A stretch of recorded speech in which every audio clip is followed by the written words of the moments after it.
Olá, bom dia, sejam muito bem-vindos. Este é o Paraná Agro Repórter.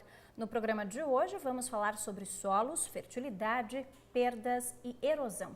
Conduz este programa ao meu lado o nosso diretor e também apresentador Mário Milani. Bom dia, Milani. Bom dia, Giovana. Nós vamos falar hoje sobre um tema importantíssimo, não só para o Brasil, para o Paraná, mas também para as pessoas. Nós vamos falar sobre solos. E para este programa nós recebemos hoje aqui nos nossos estúdios o nosso professor, um dos nossos convidados, o Werner Hermann Mayer Jr. Ele é engenheiro agrônomo, mestre em produção vegetal, hoje atua como secretário executivo do Programa Integrado de Conservação de Solo e Água do Estado do Paraná e é também secretário executivo da Rede Paranaense de Agropesquisa e Formação Aplicada. Também está aqui conosco Gustavo Ribas Curcio, que é engenheiro agrônomo, mestre em ciências do solo e doutor em engenharia florestal. Hoje ele é pesquisador da Embrapa Florestas e professor do curso de pós-graduação em engenharia florestal da Universidade Federal do Paraná. Sejam todos muito bem-vindos ao Paraná Agro Repórter. E a gente queria conversar, para começar esta conversa, queria falar sobre fertilidade.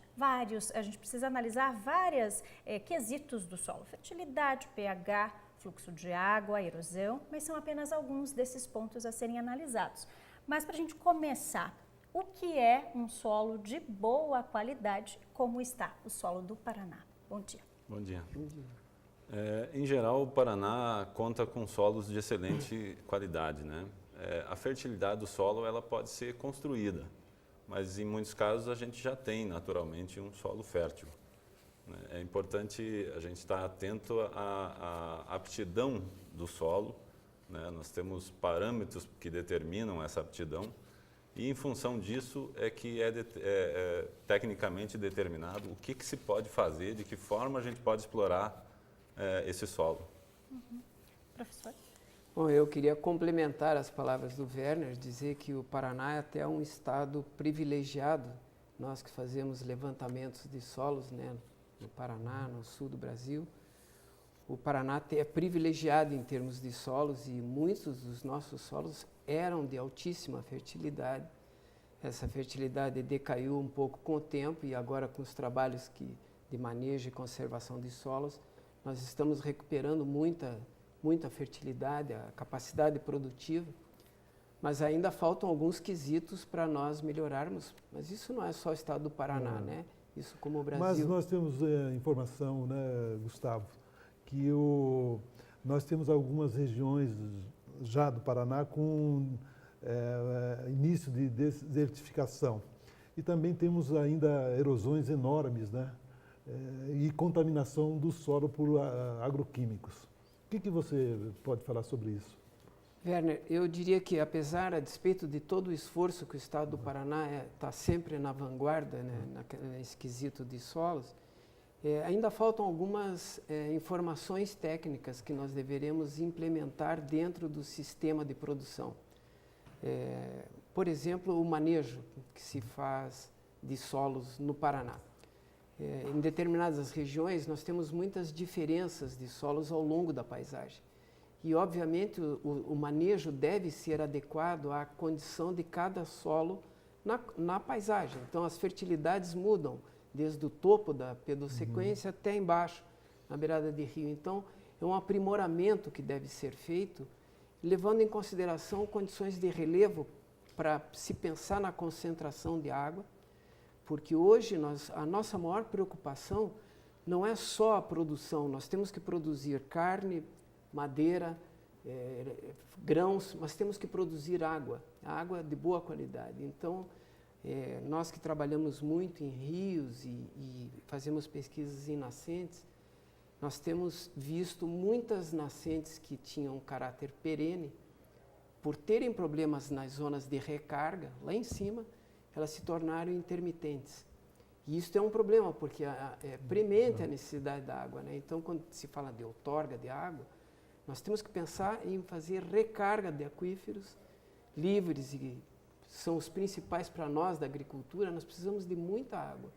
E isso é um ponto a ser colocado. Certo. E, Werner, e o que é preciso para que o agricultor, né, faça... Quais são as alternativas, né, na verdade, para o agricultor preservar o solo da maneira correta? O agricultor ele está entre vários mundos, né? E eles têm que trabalhar com essa situação. Ele precisa ter uma lucratividade, ele precisa conservar o seu solo, conservar a sua propriedade do ponto de vista ambiental, e essas coisas estão interligadas, né? A partir dos anos 90, nós tivemos, com o advento do plantio direto, um ganho enorme em termos de conservação e qualidade do nosso solo. Mas, assim como todo o restante do Brasil, o Paraná não foi diferente nesse caso, nós tivemos um relaxamento, uma desatenção por parte do produtor, e isso não pode ser atribuído somente ao produtor, isso cabe também aos técnicos que os assistem, né?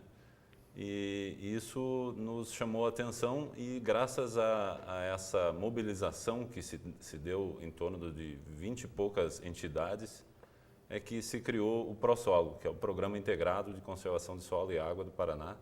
Atento a essa situação, várias ações estão sendo tomadas para que o Paraná retome ou venha novamente a ter a vanguarda da conservação do solo e da qualidade do solo no Brasil. E é um programa que foi até premiado, ele tem sido referência. Qual que é a importância desse programa? Quais as atividades que já estão sendo realizadas no ProSolo? O programa ele segue basicamente alguns eixos principais. Um deles é a pesquisa, né, onde a gente tem cerca de 12 milhões de reais investidos. E aí a gente tem uma coisa inédita, a gente tem recurso da iniciativa privada investindo nessa pesquisa, né? Essas pesquisas envolvem toda a região do estado do Paraná, as principais regiões produtoras, né? Então nós vamos ter uma visão do que acontece de acordo com o clima, de acordo com a cultura e o tipo de solo que a gente tem em cada uma dessas regiões. Além disso, através do Senar, a gente tem um treinamento dos técnicos para a elaboração de projetos de conservação de solo em propriedades rurais e microbacias, né? A gente não pode esquecer que é um conjunto, né? E todos os proprietários que fazem parte de uma microbacia devem estar alinhados a esse objetivo de conservação. E, além disso, a própria sensibilização do produtor rural, que a gente vem trabalhando nisso, isso deve ser uma constante, né? A ideia é que esse programa não seja um programa de governo, até porque o envolvimento da iniciativa privada nos dá essa segurança, mas seja um programa de Estado e que ele não pare, né? Que ele seja um programa perene, que aconteça ao longo do tempo, porque é preciso sempre ter essa consciência da conservação do solo na nossa pauta. Gustavo, nós temos uma perda enorme de solo fértil, né? Diz que é preciso 1000 anos para refazer um solo, 3 centímetros de solo fértil. E nós perdemos muito solo com a erosão dos rios, né? As águas das chuvas que acabam correndo para os rios. Qual que é o trabalho que vocês estão desenvolvendo? Você é especialista, né, nessa área de rios. Eu sei que você tem um trabalho bom aí sobre o Rio Iguaçu e o Rio Ivaí. Como que é essa história, então, da conservação, né, em relação à água, aos rios? Bem, o trabalho da água começa já lá na lavoura, lá em cima, né? Então é o trabalho de manejo e conservação de solos que tem que se fazer dentro das lavouras. E eu sempre digo que o rio é o ralo. Toda a água da paisagem vai para o rio, né? E hoje o que a gente pode observar, nós fizemos os levantamentos dos rios Iguaçu e Tibagi, das nascentes até a foz, de ambos os rios. E o que a gente verificou dentro desses rios, nas margens dos rios, é o assoreamento dos solos originais que estão nas planícies. Isso quer dizer que a capacidade de infiltração nas lavouras está abaixo do que deveria estar. Então, nós temos picos de vazão muito grande dentro dos rios, uma alta energia, e a gente não está tendo a distribuição dos colóides dentro da planície, para ser retransmitida para a encosta. Então, uma das coisas que se faz é trabalhar nas encostas e a outra é a proteção dos rios e nascentes com florestas ciliares. Então, a despeito do Código Florestal, e muitos produtores aderiram à ideia, porque é uma questão não de lei, mas de consciência, as pessoas aderiram, mas ainda não fazem o suficiente para minimizar esses fluxos de água que chegam no rio, com muito sedimento, com íons, quer dizer, o capital do maior patrimônio do país é o coloide que está na lavoura, é o cálcio, é o magnésio, é a matéria orgânica que está no solo. Quer dizer, essa relação de capital, ela é difícil de ser estabelecida, mas é fácil de ser compreendida. Então, o que se precisa é aliar, e eu acho que é um grande passo que precisa ser feito, é aliar os trabalhos que se fazem de manejo e conservação de solos na lavoura com a parte de reconstrução das matas ciliares. E aí, nesse quesito, mais especificamente, não adianta você botar qualquer árvore em qualquer tipo de solo. Você tem árvores que são adaptadas a solos sem água, mais secos, e outros a solos encharcados. E nessas condições de rios, nós temos essas duas variáveis lado a lado. Então, precisa-se ter um programa, né, Werner, que o Estado faça um esforço também nesse quesito de aliar a turma do manejo e conservação de solos com a turma de rios, para fazer aí sim uma proteção mais absoluta da questão da água, né, das recargas e das descargas hidrológicas. Uhum. Algum tempo se falava em plantio direto como uma forma de combater esses problemas, mas já há algum tempo se sabe que isso não é o suficiente. Quais as alternativas que a gente tem hoje, que o pessoal tem feito para tentar manter a saúde e a fertilidade do solo? O plantio direto é uma ferramenta excelente, mas ele é composto de diversas ações dentro da lavoura. Então, o que a gente tem visto é que algumas dessas ações deixam de ser feitas, né? A cobertura do solo, existem trabalhos mostrando que o fato de ter um solo com uma boa cobertura já pode reduzir, em algumas situações, cerca de 80% da perda de solo, né? A gente tem os terraços, que são outras ferramentas, existem canais vegetados, existem N formas. A legislação fala em mais de 20 ferramentas que a gente pode abrir mão, dependendo de cada situação. A integração lavoura-pecuária-floresta é uma outra ferramenta fantástica, né? Então, o técnico tem que estar consciente disso e passar isso para o produtor, passar essa tecnologia para o produtor, que deve também estar consciente de que aquilo não é só para preservar o meio ambiente, mas também para melhorar a rentabilidade da propriedade dele, né? Nós temos trabalhos aí feitos pelo IAPAR que mostram perdas em colóides do solo da ordem de $100 por hectare ano. Se a gente for analisar a quantidade de área que nós temos no Paraná, esse valor é enorme, né? Então, o principal mote do nosso programa, do ProSolo, é mostrar ao produtor o quanto ele está perdendo em recursos, né, monetários e, consequentemente, convencê-lo a melhorar a qualidade da conservação do solo na sua lavoura. Talvez aí fosse interessante, se me permite, colocar, né, Werner, que o plantio direto, ele estabelece essa cobertura, né, e ainda temos um pouco para evoluir em plantio direto nesse sentido, mas muita lavoura já está coberta, minimizando o carregamento do sedimento, mas a perda de água ainda está baixa, né? Eu vivo no campo tradando, então a gente nota a compactação do solo e a perda de água. Então, e essa perda de água, quer dizer, esse escorrimento superficial, principalmente nas zonas de convergência hídrica, você tem uma concentração de fluxo de alta energia num período após a chuva. Isso chega com muita intensidade nas nascentes e faz, às vezes, o remonte da nascente, porque não tem recarga. Não tem, a recarga está minimizada pela compactação do solo. Então, muitas vezes nós estamos perdendo menos sedimento, a grande maioria das vezes, mas estamos perdendo água ainda. Essa água tem que entrar para fazer a recarga e estabelecer a regularidade do ciclo hidrológico. A falta de conservação das microbacias, que que está levando isso à perda do solo, né? Eu diria que Escorrer a nós teríamos que fertilidade. ter mais atenção com a infiltração de água nos solos, porque latossolos têm uma infiltração, nitossolos também na mesma pedossequência diminui a infiltração, então os nitossolos, e estão normalmente mais abaixo dos latossolos, eles recebem um fluxo de água, por exemplo, do latossolo, ele já tem dificuldade para entrar no próprio nitossolo. O benítico já não deixa a água entrar com a mesma condutividade que tem no latossolo. Então ela pega ainda a concentração do latossolo, é evidente que ela vai escorrer. E quando ela escorre, ela já cai no canal de descarga lá embaixo, por fluxo superficial. Mas o fluxo teria que ser subsuperficial lateral. Então, com a compactação, essa água escorre por cima, há essa concentração, e daí não há margem de rio que aguente vazões exponenciadas. E qual que seria a agricultura ideal, então, né? A melhor agricultura, né? Temos a convencional e a orgânica, temos vários tipos de agricultura. Na opinião de vocês dois, né?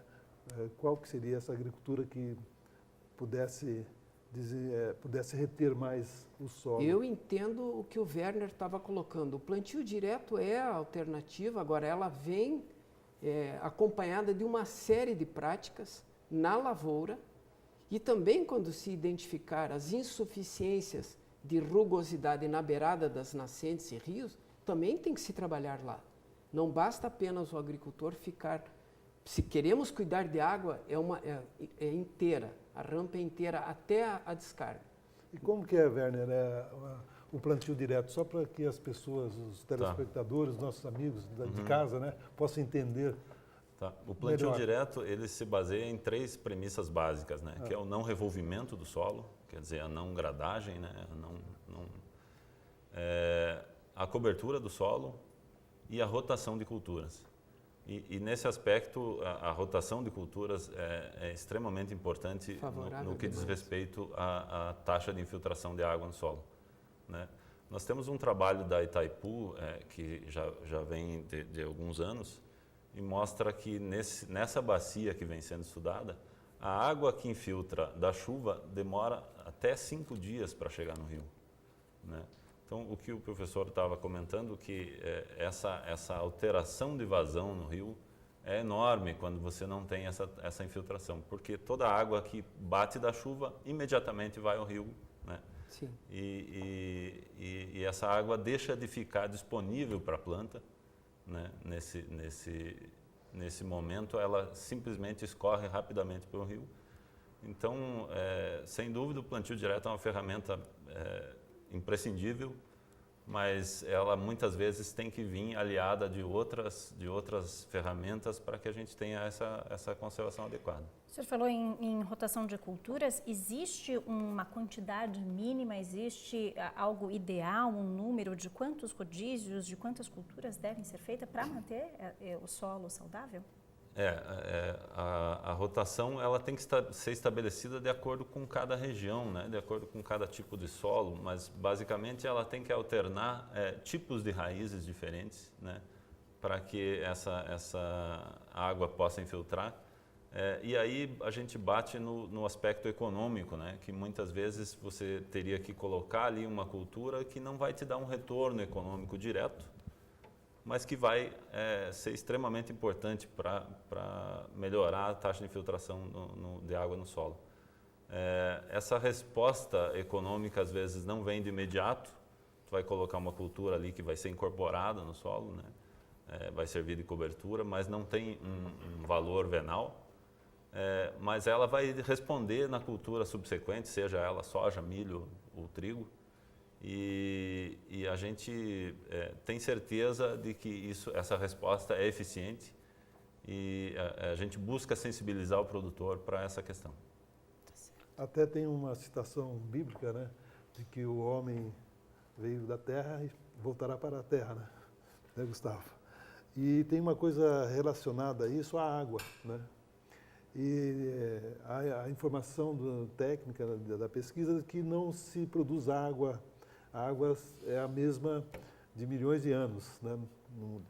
E como que isso está relacionado com a questão dos solos? Você que tem estudado bastante isso.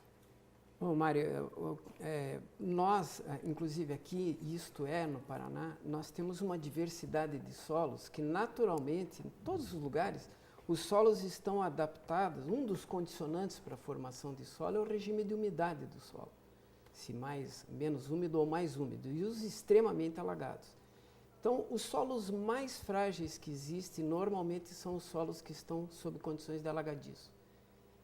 E aí, os telespectadores, vocês, o solo mais importante em termos de recarga e descarga é o organossolo. Então, os solos da encosta, os latossolos, solos profundos, eles fazem uma recarga muito lenta, garantindo a perenidade do fluxo. Agora, quando chega lá embaixo, na nascente, nós aqui no Paraná, como temos zonas de altitude, é muito comum você ter esses organossolos. Esses organossolos são verdadeiras caixas de água. Só que eles são muito frágeis. Enquanto um solo de encosta tem uma densidade de 1,2 gramas por centímetro cúbico, um organossolo tem 0,1, 0,2. Quer dizer, ele pega um mínimo de fluxo de água superficial, ele explode, ele arrebenta. E a partir do momento que ele arrebenta, ele deixa de segurar a água. E quando ele começa a perder, a mineralizar, ou seja, perder a matéria orgânica, além de não segurar água, que é o verdadeiro papel dele, o maior papel é segurar a água, ele começa a emitir gás, óxido nitroso e gases de efeito estufa e o dióxido de carbono, gás carbônico. Isso para a depressão de ozônio é um horror, para a depressão da camada, para a destruição da camada de ozônio. Então ele emite óxido nitroso, emite gás carbônico, não segura a água, perde a característica de proporcionar um substrato para plantas adaptadas àquela condição. Quer dizer, ele é um substrato a serviço do homem e do meio ambiente. Só que o ser humano ainda não se flagrou dessas diferenças. É a mesma coisa que eu e você sermos contratados para jogar basquete nos Estados Unidos. Quer dizer, cada um tem uma aptidão, nós dois não temos altura, não temos técnica. Solo é a mesma coisa. Existem os solos de alta capacidade de produção de grãos, mas nós temos que ter em mente também, o telespectador deve pensar nisso, que nós temos os solos que têm aptidão para a produção de qualidade de água. Você defenderia um zoneamento agrícola, então? Certamente, certamente. Por que essa discussão ainda não acontece no Brasil? Ela não acontece porque nós ainda não temos, no Brasil, nós não temos solos mapeados em escalas condizentes às necessidades da agricultura. Então, o Paraná é um dos estados, que tem os mapas mais bem elaborados, são o Paraná. Nós temos todos os grandes rios na 1/50.000, uma escala de semidetalhe, e nós temos as encostas todas mapeadas em 250.000. Mas nós necessitaríamos de, no mínimo, 1/25 para 1/50.000. Nós não temos essa informação precisa. Então, o agricultor e o técnico de campo não têm um zoneamento da distribuição dos solos na paisagem para chegar nessa especificidade de informação. Então, agora, inclusive, o Paraná, um programa ligado ao ProSolos, que é o PronaSolos Paraná, também começará a refazer os levantamentos em escala 1/50.000. Quer dizer, isso favorecerá profundamente essa distribuição de solos e a dimensionalização de uso espacial da Terra. A tecnologia também pode contribuir para isso. De que forma a tecnologia tem ajudado, tanto nos levantamentos quanto nesse estudo, que possa propor, talvez, novas medidas? Ela ajuda? De que forma? Olha, nós temos uma ferramenta que chama geoprocessamento, né, que facilita toda essa visualização, esse mapeamento. E essa eu considero que é uma ferramenta fantástica do ponto de vista do planejamento de um estado todo, né? Entre diversas outras, algumas já utilizadas pelo produtor, né, através da agricultura de precisão. Então a gente tem hoje um arcabouço de tecnologias que precisa ser direcionado e que já vem sendo, já faz parte do dia a dia do produtor rural no Brasil todo. Ô Werner, você, mudando na sequência um pouco, Você acha que nós precisaríamos de mais preservação ambiental para o Paraná, para preservar mais o solo? Eu pergunto para os dois, na verdade. Eu acho que, em termos de área preservada, a gente tem uma quantidade bem significativa, mas, às vezes, a nossa qualidade da preservação vem sendo deficitária, né? O produtor já arca com o que a legislação determina, que são 20% da área de reserva da sua propriedade. Então, isso tem um custo para o produtor e ele contribui para a sociedade preservando a sua área. Agora, sob o ponto de vista de conservação de solo, nesse quesito a gente tem muito a melhorar ainda, apesar de estar na frente da grande maioria dos outros estados. Nesse sentido, eu acho que o produtor rural paranaense tem que ter na cabeça que o Código Florestal veio para... Ele já existia há muitos anos, né? Desde 30 e pouco, depois de 65, e agora ele foi, vamos dizer assim, reedificado. E ele é uma realidade e a gente tem que pensar que tem que cumprir aquilo lá. Não tem como... É uma questão maior do que produzir grãos. Agora, a reserva legal, que a gente observa muito isso, e insisto, isso não é só no Paraná, a reserva legal ela não está sendo aproveitada da maneira como poderia, porque ela pode ser uma área também que pode se tornar para a produção, mas, por exemplo, se utilizando aqui no Paraná, como a grande maioria do nosso estado era componente florestal, nós poderíamos usar muito melhor a árvore como um componente de produção, fazendo a parte ambiental, também criando a diversidade dentro da propriedade, mas também tendo o sentido da produção, porque é impossível se pensar só a questão 20% só na reserva legal, porque nós já temos as áreas de preservação permanente.